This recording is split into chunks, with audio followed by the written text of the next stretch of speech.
I'd like to begin with the last words that Sister Ami mentioned. It's about grace. It's all about grace.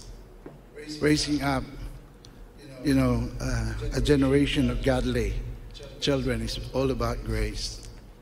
We learn from experiences, both good and bad. We learn from the Word of God.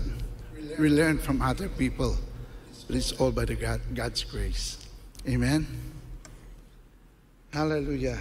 Okay. Next ko pong simula ng aking session sa isang verses sa Bible. But before that, I'd like to thank the leadership of ACC and Pastor Dick, of course, for all of you. We see that you put a lot of effort and, of course, a lot of money on this, and we're just thankful at that. And if by God's grace, God will use us, through us, that God would speak to you. That will be the blessing of our hearts today. Awit 1:1. Mapalad ang taong hindi nakikinig sa payo ng masama at hindi sumusunod sa maling nilang halimbawa. Masama nilang halimbawa. Hindi siya nakikisama sa mga kumukutya at hindi nakikisangkot sa gawang masama. Sa halip kasiyahan niya, sumunod sa kautusan ni Yahweh. Binubulay-bulay niya ito sa araw at gabi. Katulad niya ay punong kahoy sa tabi ng isang batisan, laging sariwa ang dahon at namumunga sa takdang panahon. Ano man ang kanyang gawin, siya ay nagtatagumpay. Tayo po ay manalangin. Dakilang Diyos, kami po ay lumalapit sa iyo at aming idinadalangin ang aming patuloy na pag-aaral at pakikinig sa mga bagay na ito, lalo na ng mga nanggagaling sa iyong salita. Panginoon, tago mo kami sa iyong likuran at magsalita ka sa iyong mga anak na narito sa mga bisita po namin sa pangalan ng Panginoong Hesus. Amen. This is my favorite psalm. This is my favorite verse, actually, the whole of Bible. Psalm chapter 1, verse 1. When I was younger in the Lord, I tried to memorize this, and I have memorized it, But sometimes, umaalis din pala yung mga na-memorize mong verse. Pero ito po ay isang maganda. And I just thought, when I have written ito pong message na ito, sabi ko, wala man lang akong verse. Sabi ko, nauumpisahan. Typical of all pastors, no? Sabi ko, and then, just dawned on me na I could use, Psalm 1:1. I realized because, ito yung isang larawan ng isang godly man, godly father. So I'll be sharing with you the role of godly father, the role of a godly father. Ang tungkulin ng isang makadiyos na ama. Ang pagiging ama po ay isang panghabang buhay na tungkulin, katulad din ng pagiging ina. Ito po ay pagpapala, ito ay pribilehiyo, at ito po ay pananagutan. Lahat ng lalaking may anak, halos lahat, sasabihin ko, na lalaking nagkaanak, ay nagnanasa ng maging mabuting isang ama. Gayunman, magkaiba yung mabuting intensyon tsaka yung actual talaga na pagsasakatuparan. Good intentions are just that, good intentions. Until you actualize it is no good. Mahalaga ang mga ama. Marahil makakatulong ang statistikang ito na aking nahalaw mula kay Mr. Google din. Sa Statistics for American First Policy Institute, bibigyan tayo ng ideya, gaano kahalaga ang mga ama. 85% na nagpapakita ng behavioral disorders ay mula sa mga tahanang walang ama. Pagkabanggit ko ng 85%, nakikita, kung wala lang figures, hindi po alam nung Gen Z kung ano yung 85%. Yun ang alas tres, kung minsan, ano yung alas tres? Gone are the days, minsan naranasan ko po mabasa sa Biblia. Sabi ko ay pumunta po tayo sa Lucas, versikulo 1, at talatang 35. Ano yung versikulo? Ano yung kapitulo? Ano yung versikulo? Hindi na nila alam yun, okay? Doon sa generation natin, alam pa natin. 80% ng convicted rapists ay lumaki sa mga tahanang walang ama. 71% ng mga teenage school dropouts ay mula sa mga tahanang walang ama. 75% ng lahat ng youth na nasa drug abuse centers ay mula sa mga tahanang walang ama. 70% ng mga juveniles sa state institutions mula sa mga tahanang walang ama. 85% ng mga kabataang nasa kulungan ay mula sa mga tahanang walang ama. At 70% ng mga teenage pregnancies mula sa mga tahanang walang ama. At sa National Center for Fathering, sa Amerika din po ito, ang mga batang lalaking lumaki sa mga batang lumaki sa tahanang walang ama ay mas malamang na, sabi nila, maging mahirap, masangkot sa pag-abuso, sa droga at alkohol, huminto sa pag-aaral, dumanas ng mga problema sa kalusugan at emosyon. Ang mga lalaki mas malamang na masangkot sa krimen at ang mga babae mas malamang na mabuntis bilang mga teenagers. Wala po masyadong datos dito sa Pilipinas na katulad ng ganoong kalalim, ganoong ka-extensive na research na ginagawa ng mga Amerikano sa dahilang napakamahal po ng research, napakamahal mag-research po. At, pero dito po sa Pilipinas ay mayroong 119,218,128 as of today po ito. 47.6 million Filipino youth at 11 million po ng mga ito ay growing up with single parents. Of course, hindi po maliwanag yung data sa atin. Ulitin ko po yun, 11 million growing up with single parents. Marami po dito kaya single ang kanilang parent kasi nasa abroad po yung kanilang isang magulang. Pero ang end result po nito ay the same para sa atin. Ganoon din. Ang sabi po sa datos, ito po ay research din po ng UP ito, Population Institute, the year 22. Ang hindi pagkakaroon ng both parents ay nakaugnay sa mataas na likelihood, pagtigil sa pag-aaral, teenage pregnancy, pakikisama wala sa panahon. Associated din daw sa lower self-esteem, kasiyahan o satisfaction sa buhay at kaligayahan o happiness. So ano po ang implikasyon ng mga datos na ito, ng mga statistic na ito? Ang ibig po sabihin, mahalaga ang mga ama na ang kanilang presensya, pag-aaruga at pamumuno ay kailangan sa tahanan of utmost importance. Ganun po ang sinasabi ng mga statistics na ito. At sa atin pong mga ama na naririto ngayon, kung kayo man po ay magiging ama pa lang o ama na at meron pang maliliit na mga bata, o katulad namin na nakapagpalaki na ng amasi, contemporary ko po yung asawa ni Pastora Ami. At siya din, almost, yung mga seminars po na nadaanan namin nung kami kabataan. We were teenagers when we got to know each other first. I think I was 90 when I came to that church. Ito pong church, this is my second church. Ito ngayon, ang pangalan ay Mount Zion Church of the Firstborn. Dati po yan called as Fellowship, noong 1979. I came into the church in 1980. So nandun na po sila Ami, sila Jerry, at sila po yung mga estudyante na rin sa university. Ako naman sa ibang paaralan. Kita-kita kami doon. Mga binabanggit ng pangalan, si Ara. Si Ara po ang firstborn namin. Si Aaron po ang secondborn for those who know our family and us. At ang thirdborn ay si Moses. Magkakadikit po yan. Kaya pare-pareho po kami halos ng karanasan sa paglilingkod sa Panginoon sa pagpapastor. So, nais ko po magbahagi ng 4 na mga bagay. Harinawa ay matapos ko po ito sa oras. Ang ama, ang spiritual leader ng mga anak. So, the father is a spiritual leader of the children. Dahil siya ang pinuno ng pamilya, siya ang unang binigyan ng kapamahalaan para ayusin, i-order at itaguyod ang kanyang pamilya. Maraming ama ay walang naging godly role models. Kaya hindi rin nila alam kung paano gawin ito. I did not come from a Christian family. Ang tatay ko po ay dating sundalo, enlisted man.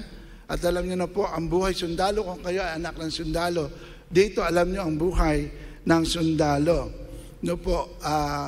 Dahil siguro galing sa 2 giyera, ang tatay ko po, at puro survival ang kanyang nasa isip. Pagpapalaki po sa amin ay ganoon din. Ang akin pong laro, nung maliit po kami, ng tatay ko, ang laro po namin ay boxing. Okay? At ako po, tinitis ko po yung mga suntok niya sa tiyan dahil kailangan daw patigasin yung tiyan ko. Kaya lumaki po kami na nagbo-boxing. 4 po kami lalaki, isang babae. Lumaki kami nagbo-boxing. Lalo na yung sumunod sa akin. Kawawa sa akin sa boxing niya. Pero may gloves naman po. Okay? Kung sila man ay tumitindig bilang leader ng tahanan, kadalasan na hindi ayon sa kaayusan ng Biblia. No? Yung pamalo, pinag-usapan natin dito, biblical pala ang pamalo. Pero ako po ay napalo ng walis, tambo, napalo pa po ako ng itak minsan. No? Napalo po ako ng palo-palo. Kung alam niyo yung palo-palo, ay isang malaking dahilan sapagkat wala silang buhay, no, at malapit na buhay sa Panginoon o relasyon sa Panginoon. Wala silang ganoon. Alam nilang may Diyos, siguro ay nadadala nila tayo sa simbahan noon, pero wala pong personal na relasyon sa Panginoon. Kung sila man ay naniniwala. Now, basahin natin ang isa pang talata sa Biblia, Job 1:1. May isang lalaking nakatira sa lupain ng Uz na nagngangalang Job. Siya isang mabuting tao, sumasamba sa Diyos, umiiwas sa masamang gawain. So, sa English po, there was a man in the land of Uz whose name was Job, and this man was blameless and upright and one who feared God and shunned evil. So sabi po rito, doon sa version ng Tagalog, siya mabuting tao, sumasamba sa Diyos at o may relasyon sa Diyos at umiiwas sa masamang gawain. Yan po ay larawan na isang godly father.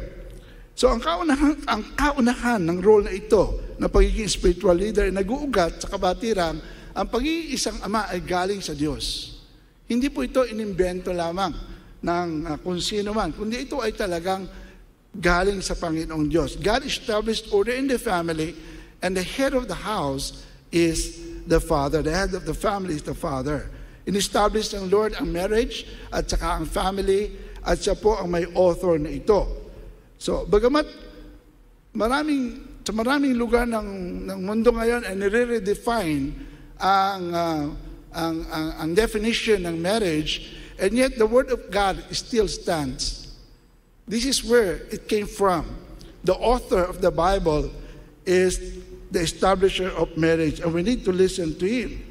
So sa Diyos nagbumula ang mga tuntunin at prinsipyong dapat nating ipatupad kung tayo ay magtatagumpay sa larangan ng pagiging ama.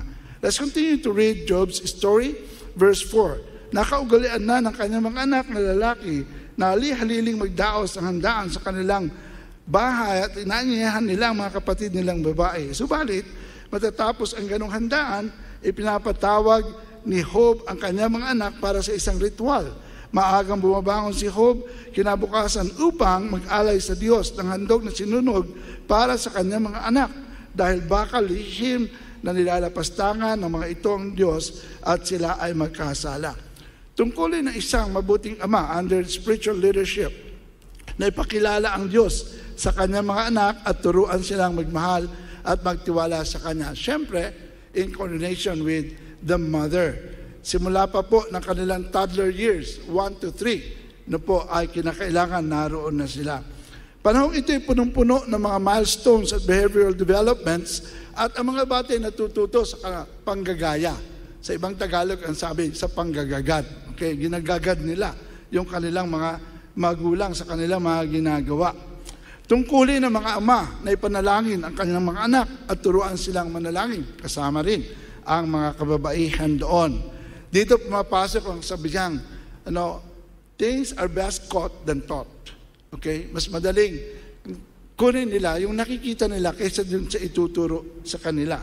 Lalo nagiging meaningful sa ating mga anak kung bago sila pumasok sa paaralan, na ipapanalangin natin sila. Siguro nakita natin, napakagandang example, ni Pastora Ami na ginagawa niya sa kanyang pamilya. We read the same book, Blessing Your Children Every Day, by that author.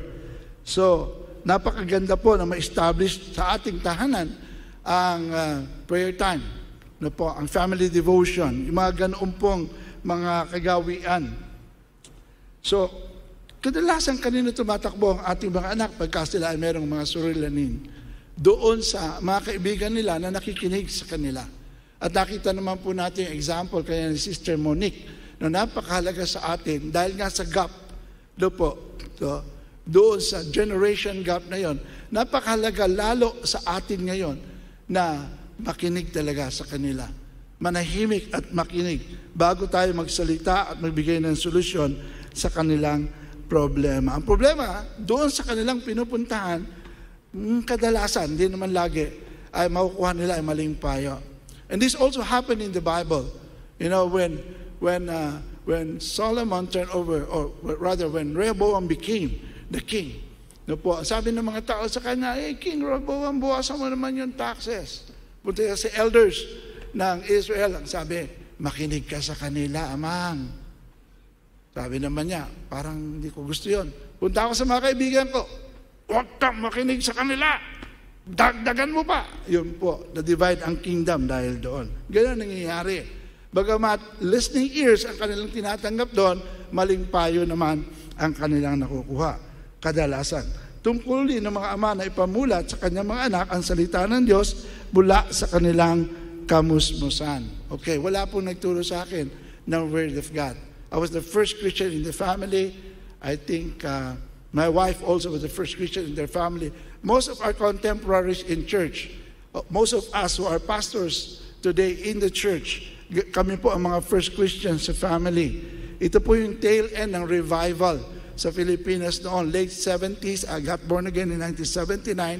Some of us got born again early 80s, tail end ng revival noong mga panahon na iyon. So we were the first in our family, and we have to live the kind of Christian life that will convince them, not just by our words, but also by our testimonies. So ang buhay ng isang godly father rather, nagbibigay ng personal na panahon sa kanyang pagbabasa ng Biblia at pananalangin. Okay. Nakikinig din siya sa payo ng pastor niya at ng mga kalalakihan na kasama niya. I'm totally and deeply indebted dito sa mga contemporary ko, mga pastors, na kami po ay mga young people noon, because they were a strength to me. Sila po ay kalakasan sa akin as we travel in the same journey. If I can mention, Pastor George is my contemporary. We were high school friends hanggang sa makakilala ko sa Lord. Nilid ko po siya sa Lord. At nagpatuloy kami hanggang po kami ay maging pastor, and Pastor Jerry were younger with us. If you know Pastor Nandi was contemporary in college with Pastor Jerry and Sister Ami. Sila po yung magkakasama roon. So siya yung nanggigising dapat, yung father nanggigising. Hindi siya yung ginigising pag araw ng linggo. Siya yung nanggigising. At tinitingnan niya na Sabado pa lang ng gabi, matutulog na ng maaga yung mga bata. Kung kayo nagti-TV, wala nang TV.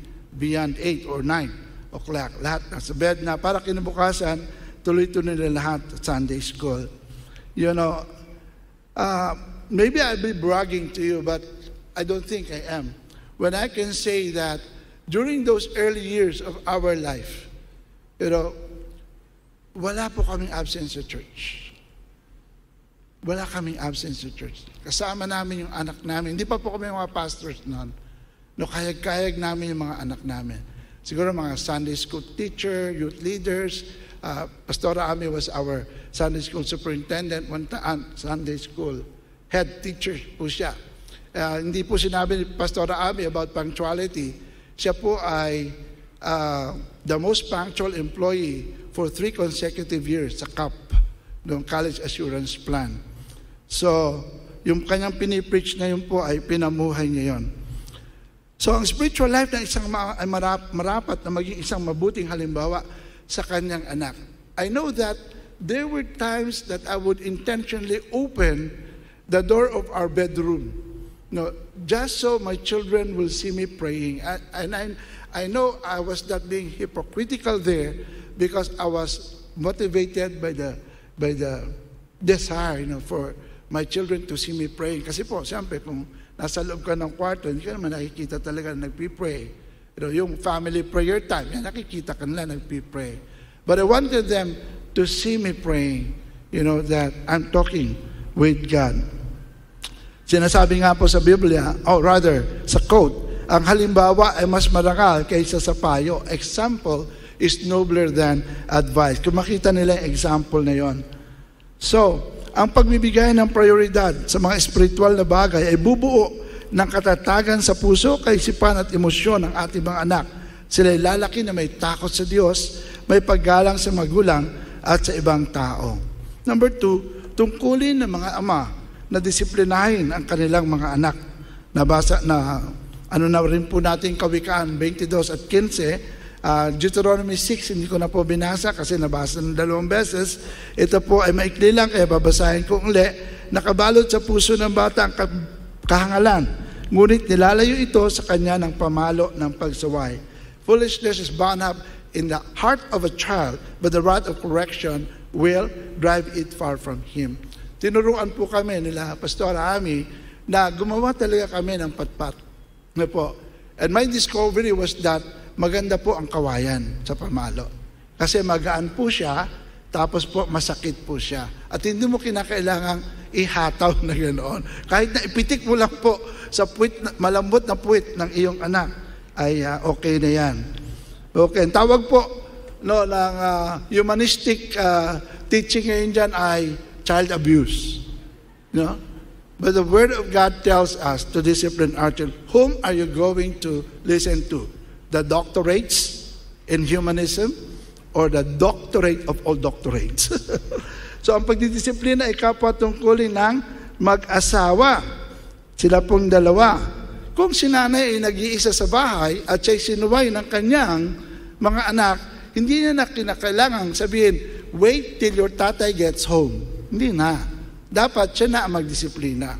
Pero kung nandun silang dalawa sa bahay at nakita ng tatay na yung mga anak niya ay hindi sinusunod yung kanyang nanay, yung kanyang asawa, dapat siyang magdisiplina sa kanyang mga anak. Opinion ko po yan. Para makita ng mga anak, hindi ko pala pwedeng kahit basta ano-anuhin lang si nanay. Dahil nga po, minsan ang mga nanay po, papaluin kita. Hindi po pinapalo, no? Puro salita lang. Kaya pag sinabi ng nanay na, papaluin kita, joke lang yan. Ganon ang attitude. Ang tatay po kasi hindi ganon eh. Ang tatay hindi po nagsasalita, namamalo na lang. Minsan. Pero ang pagpalo po, dapat nasa privacy. Dapat private kayo. Kayong dalawa lang. Kayong bagamat aware ng ibang tao doon sa bahay na namamalo ka, pero kayong dalawa lang doon. At kailangan alam niya bakit siya pinapalo, anong na-violate niya.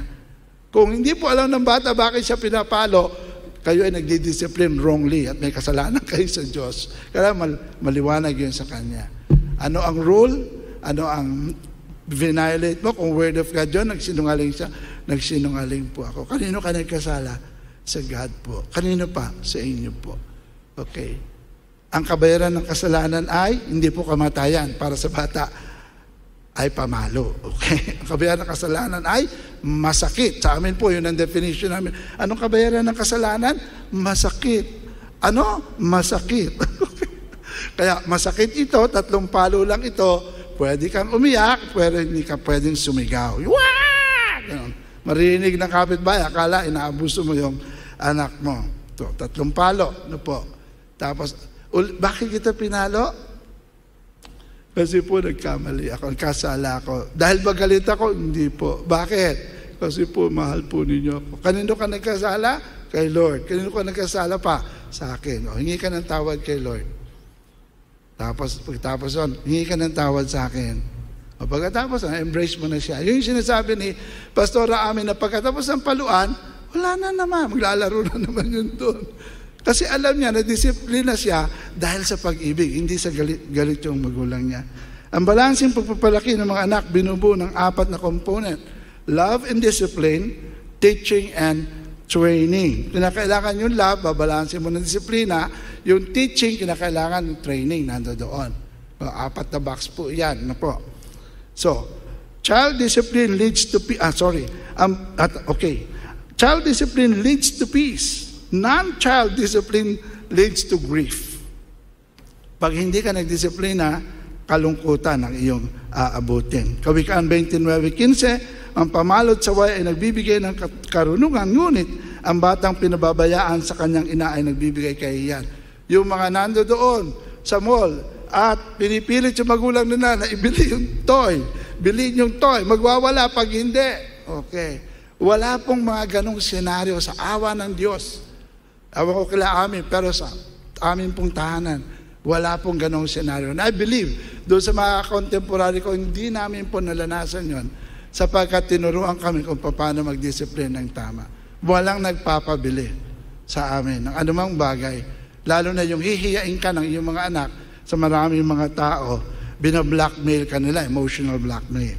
Number 3, tungkulin ng ama na tustusan ang pangailangan ng kanyang mga anak. Siyempre po, kahit po sa secular understanding, talagang totoo yan. Pang-pisikal, unang Timoteo 5:8, ngunit kung ang sino man na hindi kumakalinga sa kanyang mga kamag-anak, lalong-lalo na sa kanyang sariling sambayan, tinanggihan niya ang pananampalataya at siya'y masahol pa sa hindi mananampalataya. Kaya mahalaga po na bago tayo mag-asawa, tayo ay merong hanap buhay na sarili. Tinuturo natin sa mga young people, please, maging responsible kayo. Hindi nyo kinakailangan magtapos ng kolehiyo, pero go and get a skill. Yung mga ayaw mag-aral ng kolehiyo, mga 4-year course, iba po ang aptitude para doon, ibang aptitude ng ibang mga bata. Ito lang po ang gusto kong gawin. Okay, pagbutihin mo yan. Yan ang magiging kabuhayan mo, diyan mo ititindig ang iyong pamilya, husayin mo. By the time na ikaw ay mag-aasawa, whether na kinakailangan mo mang tumira yung sa tahanan ng iyong ama, o ng iyong ina, for whatever reason, pupunta ka doon. Pero kung ikaw ay hihiwalay, kaya mo. Uupa ka ng bahay, kaya mo. Kaya ninyong dalawa. Kayo ay titindig sa inyong sariling mga paa. Mahalaga na matugunan niya ang mga basic needs ng kanyang mga anak. Kaya napakahalaga po ng spacing din. Alright, sabi po ng aming previous pastor, pag nag-spacing kayo ng anak, 2 taon. Sabi niya, mahirap din yung malayo ang agwat kasi walang kalaro yung mga bata. Mag-anak kayo na mag-anak, spacing nyo ng 2 taon, then you stop. Yun po ang wisdom na binigay sa amin noon. At praise the Lord naman po, parang gano'n naman po ang nangyari. Ako yata ay 2 taon and then 4 na taon dahil po sa ako ay 3 lamang ang aking anak. So, hinihingi ng pagmamahal niya sa asawa at anak na maging responsable siya sa pagtustos ng pangailangan nila. So, physical. Pag-emotional din naman, nabasa na po natin kanina yung Ephesians 6:4, pero para gusto ko lang po itong himayin ng kaunti, yata. At ang mga ama, huwag ninyong ibunsod sa pagkagalit ang inyong mga anak, kundi akayin ninyo sila sa pagsasanay at pangaral ng Panginoon. Anong ibig sabihin na huwag ibunsod? Huwag itulak, huwag inisin yung mga bata dahil sa malupit mong pag-uugali o pwede rin merong favoritism. Yun po ang indication sa Word of God. Akayin ninyo sila. Ibig sabihin ng pag-akay, dahan-dahan, busugin natin sila. At sanayin daw natin sila. Doon po mapasok ang child discipline. Doon po kinakailangan na pangunahan, i-direct natin sila at ituwid natin sila. Tawagin ang pansin sa marahang pagsaway po sa kanila. Okay, napakahalaga po sa mga bata yung emotional aspect ng pag-ibig ng kanyang ama. Yung po bang ginagawa natin ang lahat para tayo naroon sa kanilang mga special events? Lalo-lalo na kung may sports program sa school at yung ating anak ay maglalaro. Ako, Lord, gusto kong panoorin yan sapagkat mahal na mahal ng bata na gusto nilang sila ay panoorin. Sa maraming kakulangan po ng aking ama sa aking buhay, isang bagay po ang ginawa niya sa akin na hindi ko makakalimutan. Basta weekend po, magkasama kami. Weekend, magkasama kami. Kung kinakailangan pumasok sa trabaho, sa kampo po, kung tawagin namin, Fort Bonifacio, dahil meron siyang gagawin, isasama niya ko doon. Basta weekend. Yun ang natatandaan ko. Kaya magandang bagay po yung bata ay nasa-satisfy yung kanyang emotional insecurity, yung availability po natin para sa kanila. Lalo kung mag-represent yung anak ninyo sa entablado, meron siyang special talent na gagawin doon. Yan, gustong-gusto niya makikita yung kanyang mga magulang. Huwag natin lilibanan yon. Pang-edukasyon, dito po ay English ang aking gagamitin. Psalm 78 verse 5, He issued His laws to Jacob, He gave His instructions to Israel, He commanded our ancestors to teach them to their children, so the next generation might know them. Even the children not yet born, and they in turn will teach their children. So each generation should set its hope anew on God, not forgetting His glorious miracles and obeying His commands. Sa panahon po ng Biblia, walang paaralan na katulad ng paaralan natin ngayon. Ang edukasyon ay nakasentro sa paksaing kaugnay sa Diyos, sa kanilang kapwa at sa pang-araw-araw na pamumuhay. Ang pagbibilang at pagbabasa ay ini-integrate po nila sa pang-araw-araw nilang gawain. So hindi po baguhan ang homeschool idea or concept. Ito po ay ancient na din. So homeschooling, ito po ay isang magandang konsepto na marami na po. At in recent years, kinilala na rin ng ating pamahalaan. Kaya meron na rin pong departamento, alam ko, sa DepEd na nang-aasikaso para sa mga homeschool educated children. Ang mga tao noon natututong maghanap buhay sa pamamagitan ng pagsasali ng kanilang ama, ng kanilang skill sa kanilang anak. Kaya dito sa Marikina, is known for shoemaking. Yung po, mga kanununuan ninyo, yung mga shoemakers, ng mga nauna pa sa atin. But biblical times were a highly agricultural times. Meron silang farming, kasama din sa farming paghalaman, siyempre, and then livestock farming, paghahayupan naman po. Ngayon, ang education system po natin ay mostly secular. Ibig sabihin po ay walang tinuturo masyado patungkol sa Diyos, unless the institution ay isang religious institution. Meron pong mga ganong pagtuturo ng tungkol sa Diyos. Ang educational system natin ay highly humanistic at nakasentro po sa acquisition of knowledge at skills, kasanayan, para magkaroon ng mataas na siguro ay trabaho o sweldo pag tayo ay nakatapos ng pag-aaral. And to some extent, tayo pong lahat ay naapektuhan din ng ganong klaseng sistema. At minsan tinutulak natin ang ating mga anak doon sa hindi nila gustong mga kurso. Yung ating frustrations na kurso. Nangyari po sa akin yun. Ang tatay ko po hindi nakatapos ng kanyang pag-aaral, gusto niya maging inhenyero. At narinig ko po sa tatay ko yun, although hindi naman ako ini-impose na mag-engineer, ay parang gusto kong pasayahin yung tatay ko. So sabi ko, kahit mahina ako sa mathematics, sige, mag-engineer ako. And by the grace of God po, yun nga po ang nangyari. Pero I would have wanted to take history, literature, English. Yun po ang aking forte. Sabi ko, nung high school ako nagre-review sa mga subjects na yon. At ako pa rin po ay nakakakuha ng mataas na marka. Pero yun po ang nangyari sa akin. Anyways, natapos ko po yung kurso ko. By the grace of God, nakapasa po ako sa licensure exam. At nagamit ko rin po ng ilang panahon. And then God called me to the ministry. But ito po ang warning sa atin ng Word of God. Colossians 2:8, mag-ingat kayo upang hindi kayo mabihag ninuman sa pamamagitan ng walang kabuluhang karunungan at pandaraya na ayon sa mga tradisyon ng mga tao, ayon sa tradisyon ng mga tao at pangalituntunin ng mundong ito. At mga ito ay hindi ayon sa kay Kristo. Sa Amerika, nakakalungkot, yung mga batang pinalaki sa church, nawawala pagdating nila sa college. Dahil highly secularized, doon po ang college education, marami silang na-encounter doon ng mga kabataang atheists, masabi ng ganoon. At dahil po doon sila ay tumitigil mag-church, sila ay nahihiya. Marami ang hindi nakakaalam. Pero yung mga schools, karamihan ng schools ang Ivy League, Princeton, Yale, Harvard, oldest one, were established by Christians. Ito po ay tinindag ng mga pastors, ng mga ministers. Yun ang hindi alam ng maraming tao. But these schools today are highly secularized na din po.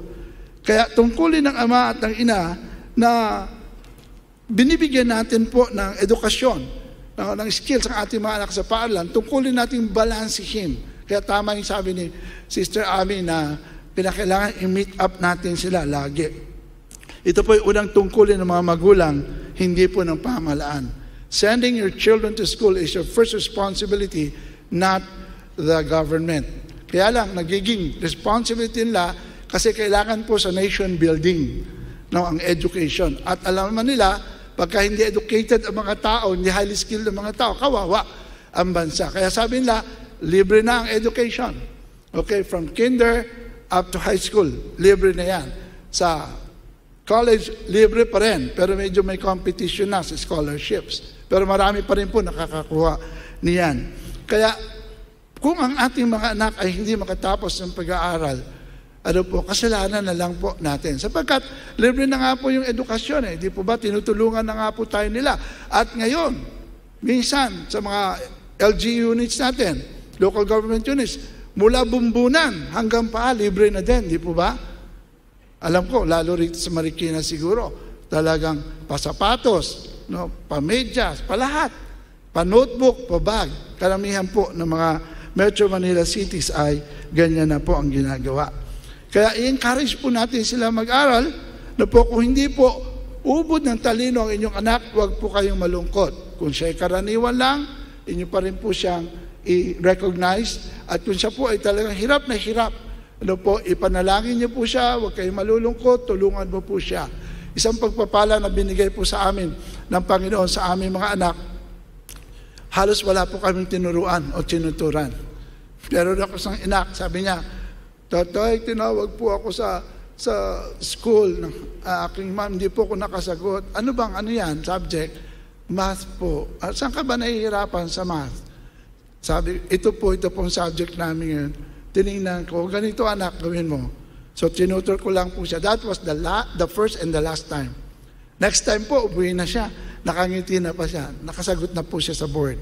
So, that's the first and last. Kaya po, pero papasalamat tayo na pagkaganon ay gifted yung ating mga anak ng talino. And I'm a proud parent of public school graduates po. Mula, dati po sa private kami, nasa Manila kami, nung pumunta kami ng probinsya, wala po kami mapasukan na private lang talaga, religious private yung nando doon. So pinasok ko na po sila sa public school.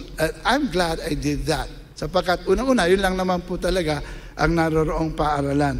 And all the way to college po, nakatapos po silang lahat sa awa ng Panginoong Diyos. Fourthly, tungkulin ng mga ama na proteksyonan ang kanilang mga anak. Tayo po ay tagapag-ingat nila.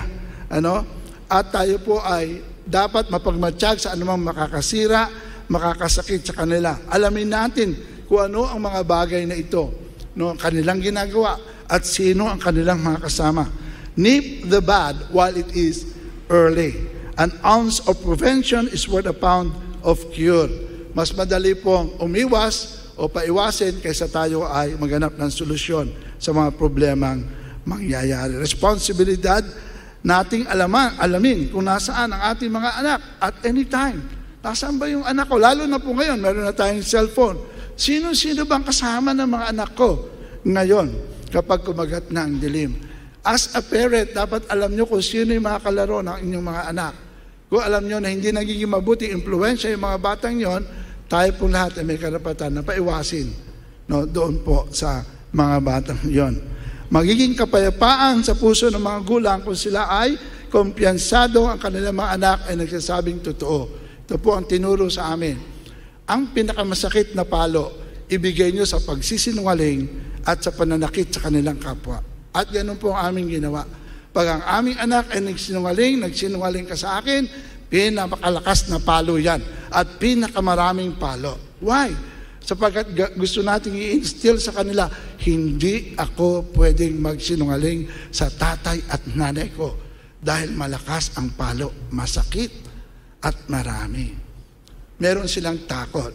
Now, realize na tayo po ang reflection ng God sa ating mga anak. Hindi po tayo pwedeng maging malupit. Now, discipline is not being malupit. Discipline is love. Discipline is love. So, pag ginagawa natin to, hindi tayo galit. Okay, kung galit ka pa, magpalipas ka lang ilang minuto. Mamaya ka na mamalo kasi galit ka pa. Okay? Pero yun, para sa ganon ay kontrolado natin ang ating mga kamay. Okay, magiging kapayapaan sa puso natin kapag sila ay nagsabi ng totoo, hindi po sila magsisinungaling. Kung magsinungaling man, siguro 1% lang ng 100%. Pero, siyempre, takot sila sa Panginoon. Sila po ay pamana sa atin ng Panginoon. Sabi sa awit, 127:3, narito mga anak, ay pamanang sa Panginoon nagmula ang bunga ng sinapupunan ay isang gantimpala. Okay. So, physical na protection. Kailangan po nila yon.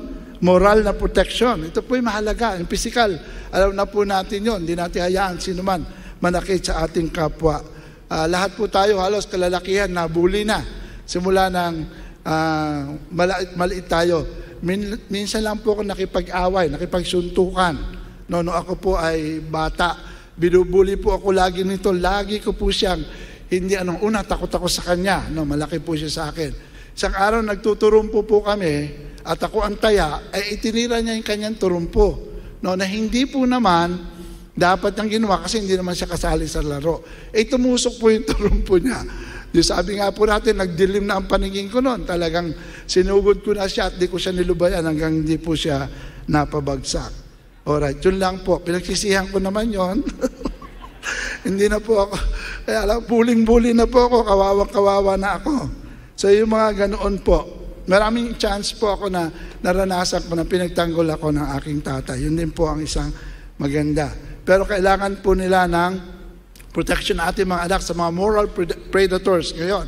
Doon po na kung saan ilaganap sa internet, titingnan natin ano yung kanilang, yung po magagaling dito, na mag-seminar po kayo sa church, paano lagyan ng parental control yung mga computers. Isaiah 50 verse 20, ito po ilaganap, kabag-habag sila na tinawag na mabuti ng masama at ang masama ay mabuti. Yan po ang nangyayari ngayon. Yung pong masama ay tinatawag na mabuti at yung mabuti ay masama. Nakalulungkot po na ang sexual abuse ay nangyayari sa tahanan mismo at maging din po sa institusyon ng simbahan. Siguro naman po, hindi lingid sa inyo ang mga balita sa international social media. Ito yung nagagawa ng mga taong dapat ay nagbibigay ng protection. Kaya po naway masumpungan ang ating tahanan at ang ating mga simbahan na tayo po'y lugar na kung saan ay meron pong seguridad pagdating sa morality. Nabanggit din po yung pornography kanina. Sa Amerika po accessible sa Amerika daw ang sabi nila ay 6 na taong gulang pa lang ang bata ay nalalantad na exposed na po sa ganoon. And every day, for the rest of the years, they will be bombarded by internet ads, and websites na kung saan ay nagtuturo ng immorality. Para po silang sitting ducks, yung target lang sila ng kaaway po. At ang mga magulang kasi ay busy. Busy sa pagtatrabaho, busy sa ministry, wala nagsusupervise sa kanilang mga anak pagdating po sa kanilang internet, online behavior. Kaya dapat po alam po natin ito. At nung araw, wala pong problemang ganito. Problema lang natin, TV. Kami po noon ay, dahil hindi naman kami mahilig mag-TV noon, at siguro wala rin kaming pambili na magandang TV noon. Doon sa nakaabot po na, ito po yung generation gap, Example, sino rito yung nakaabot na ang TV po ay naisasara? Yon, panahon po namin yon, nasususi po yon ng magulang namin. Wala po, wala manonood, okay lang. Nawala po yung TV na yon, sayang kailangan natin sana ngayon sa panahon na yon.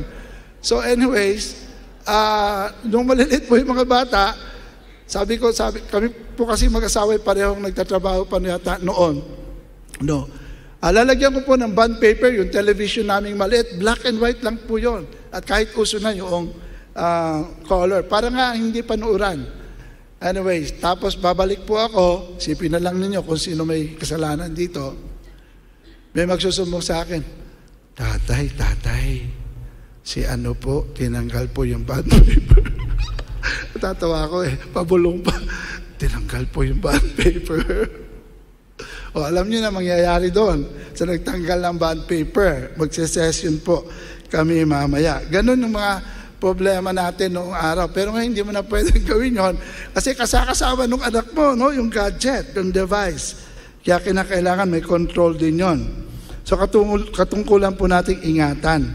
Emotional protection. Babanggitin ulit natin Ephesians 6:4. Mga ama, huwag ninyong ibunsod sa galit ang inyong mga anak. Na ibubunsod sila sa galit, yun nga pagka maharas tayo, mayroong mga unreasonable rules sa bahay, yung mga ganon po, o kaya mayroong favoritism tayo sa ating mga anak. Huwag po. Sabi nga po nung isang babae, dalaga siya, sabi niya, "My dad broke my heart way before any boy had the chance to." Broken na daw yung heart niya mula sa tatay niya bago pa binrek ng sinumang lalaki. Isipin po ninyo yung testimony na iyon. So wag po natin sila i-provoke. Yung emotion nila, no? Tayo po ay kanilang protection. At natutunan ko rin po, pwede naming sabihin na sa awa ng Diyos, nakatapos na po ang aming mga anak, may asawa na po sila, not completely, isa ko po ay wala pa asawa na po, pero alam niyo po, talagang totally by the grace of God lang. Ako po ay sinusulatan ng aking mga anak. Sinusulatan nila ako. When they do that, I know that we need to talk. At mabuti na lang, meron silang expression na ganon. Hindi ko alam kung nakausap na nila yung kanilang mga kaklase noon o sino man. Pero at least, they write letters. And then, we sit down and talk about it. Marami po kami mga crying sessions din. Kasama rin ang aking asawa. Mabuti nang umiyak ngayon kaysa umiyak sa maraming panahon, sa mga darating na panahon. Huwag natin sila i-compare. Kahit kanino man. Nakakuha ng ano? Di ba classmate mo? Pinsan mo ganito. Huwag po. Huwag po natin i-compare. Hindi ko pa makalimutan yung comedy ni John and Marcia. Generation natin. John and Marcia generation. Sabi ni John, ni Dolphy, sa kanyang anak na si Rolly, sinisermon na niya, alam mo, nung bata pa si Magsaysay, ganito ang ginawa niya. Sabi niya, nung si George Washington ay ganito, si Abraham Lincoln ay ganito. Sabi naman ni Rolly, Daddy, nung ganyan ang edad po, ni Magsaysay sa inyo, presidente na po siya. So, kasi, bumalik sa kanya yung bitter medicine na binibigay niya sa kanyang anak. So, yun, katulad po na nasabi na ni Pastora Ami, kasi marami po rito ay nasabi naman na ni Pastora Ami, kaya nilaktawan ko na lang po yung iba. Ang importante po sa atin, makita natin responsibilidad, makita natin na ito ay pananagutan natin, itindig ang ating pamilya, at yun nga po, wala pong katumbas ang halimbawa. Ako po ay isang tatay din na nagkumpisal sa Panginoon at sa aking mga anak. Minsan, nasa abroad po kami, sama-sama kami, at bagamat pabiro ito, pero seryoso rin po. Sabi ko, mga anak, ako humihingi ng tawad sa lahat ng aking pagkukulang sa inyo. Meron akong nagawa sa inyo na dapat kong gawin, hindi ko nagawa. Meron akong sobrang ginawa, patawarin ninyo ako. Buti na lang tinanggap nila iyon na, alam niyo po ba yung gesture na nakangiti, pero alam ko, tinatanggap nila. Maaring kailangan ninyong gawin din yon sa iyong anak. At hindi po natatapos doon. Sa panahon, kailangan nating matutunan sa ating pamilya na humingi ng sorry sa isa't isa. Minsan, yung pinakamalapit sa atin, nasasaktan natin. Lalong-lalo natin sa... napansin niyo po ba na may women's rights, merong children's rights, meron bang father's rights? Bakit kaya gano'n? Sabi ko parang unfair naman ito. Bakit? Kasi the world sees the fathers as abusers. Dahil sa maraming pagkakataon, hindi naman ginagawa ng ama. Kung ginagawa man niya, kulang, di ba? At sabi ka, nung nabasa ko pong book, sa ano yata yun motivational pa yata yun. Pero tama siya. Sabi, if you want to succeed in all areas. Don't just succeed in business and you're a failure in the family. Tama yun, di ba? Don't succeed in ministry and you're a failure in your family. Sabi ko, tama ito. If I will succeed, I want to succeed in all areas of my life. Relationship with my wife, relationship with my children, with my flock, with my friends, with God first of all. Siguro kailangan natin na matauhan, mga ama ng tahanan. I'm talking to fathers. And in a while, I'll ask you to stand kasi we'll do some praying or a little bit of prayer. Kaya, mga kaama, mga kalalakihan na kasama ko ngayon, tayo ay makaka-apekto sa susunod na henerasyon kung ating gagawin ang aking mga tungkulin na narinig na po. Nag-overlap din po yung mother and father. Kaya yung narinig nyo kay Pastora Ami, tsaka yung naririnig ko sa akin ngayon, at maaaring maririnig nyo pa kay Brother Norman mamaya, pagsasamahin natin. At yun po, unti-unti, ano ang una kong ipapamuhay dito? Kumuha kayo ng isa hanggang 3. Alin sa mga ito ang unang-una kong gagawin? Pag uwi ko sa bahay, No? So yun po. Uli, babanggitin ko, nagsisimula sa biyaya ng Diyos, sa grace of God. Magtatapos tayo sa grace of God. Sa pong siguro nais ko lang iwanan sa atin, yung buhay panalangin po natin. For the longest time, kami pong mag-asawa, nananalangin ng kanya-kanya, and then we come together once a week to pray. Kanya-kanya kaming devotion, no? And then we come together once a week. Then longer yung prayer namin. Parang ganun po ang system. But many years ago, na-discover po namin na hindi sapat ito. Siguro nagbago na rin yung pangailangan ng aming mga anak, aming pamilya. Ano po? And so we don't just pray for them once a day. We pray for them twice a day. In the morning, in the afternoon, we pray for our family, we pray for the church, we pray for the nation. No po? So, napakahalaga po nito na ang panalangin natin, susubaybayan natin. Laging sinasabi ng asawa ko sa akin, mag-ingat ka mag-preach. Mag-ingat ka mag-preach kasi nagiging target ng kaaway yung ating mga anak. And in some way, totoo po yun. Talagang nagiging target po talaga kami ng kaaway. No? Dahil po sa mga itinuturo namin. At kuminsan, sabi nga sa akin, hindi masyadong buhay yung itinuro mo na yun. No? Isipin mo mabuti. At ako naman po ay mag-iisip talaga at ako hihingi ng tawad. No? Sa Panginoon, sa pakinig ng aking asawa, Panginoon, ako po humingi ng tawad na maaari nga pong ito ay nasabi ko out of my kayabangan, out of my pride, exaggerated, Lord, patawarin mo po ako. Kailangan po natin ng, ayun nga, humility din, no? Sa harap ng ating asawa at ng ating mga anak. So, tayo po mga ama na narito ng tahanat at mga kasal na magiging ama, inaanyayahan ko po kayong tumindig at makipanalangin po kayo sa akin. Tayo tapos na. Hallelujah. Thank you, Lord. Nakatayo na po ba kayo, yung mga tatay? O yun, okay. Tayo po'y manalangin. Tayo po'y manalangin. Una sa lahat, Panginoon, bilang mga ama ng tahanan at magiging ama ng tahanan, hihingi kami, Panginoon, ng kapatawaran sa mga bagay na aming dapat ay ginawa, ngunit hindi po namin nagawa. Dapat ay aming sinabi, ngunit hindi po namin nasabi. Ito man ay doon sa aming mga magulang, sa aming mga kapatid, pero lalong-lalo sa aming asawa at sa aming mga anak.